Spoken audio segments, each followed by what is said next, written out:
in the Sikh faith, there are two holy scriptures. Okay?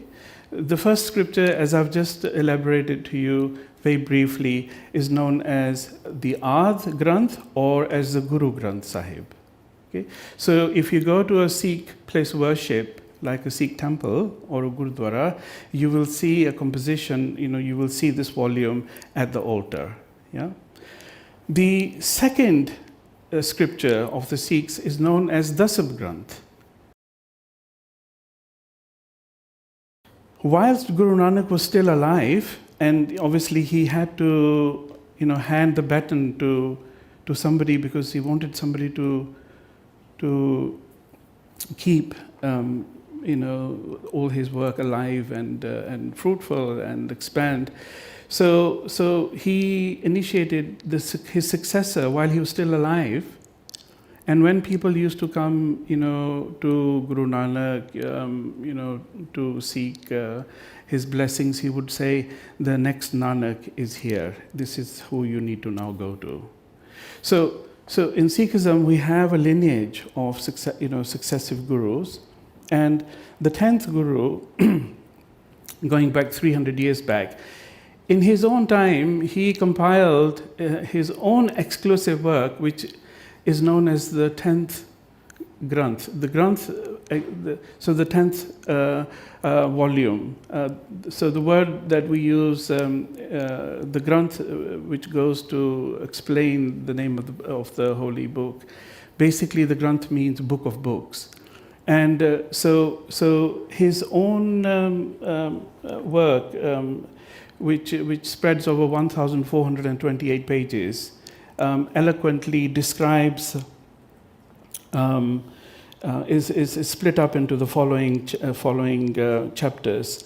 On meditation, Akal Ustat, the praising of the god and the goddess, Chandi Chitrata, which is basically the life of Chandi, the goddess of victory.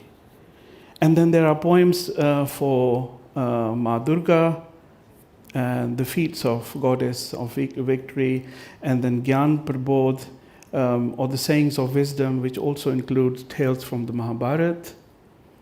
Chauvis Avatar, or the stories of the incarnations of Vishnu, Brahma, and Shiva. And then Sabad Hazare, or devotional hymns, and 33 Savayas, or praises of one immortal, unknowable God or wonder of grace. And then Khalsa Mehma, which is praising the Khalsa, and Shastra Namala verses in praise of many arms. So we're talking about arms that are used to protect Dharma. And Zafarnama, which is a letter of victory, and Hakiyats, which are legends and tales. So these are all texts. Unfortunately, the reverence of the 10th Granth is not that common amongst the Sikh population.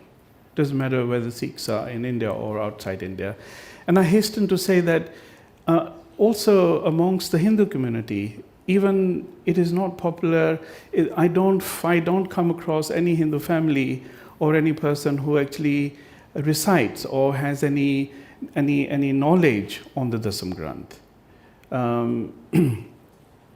So Guru Nanak, going back to Guru Nanak, he talks about one of the main compositions of his work. He talks about Gurmukh Nadan, Gurmukh Vadan, Gurmukh Riha Samai.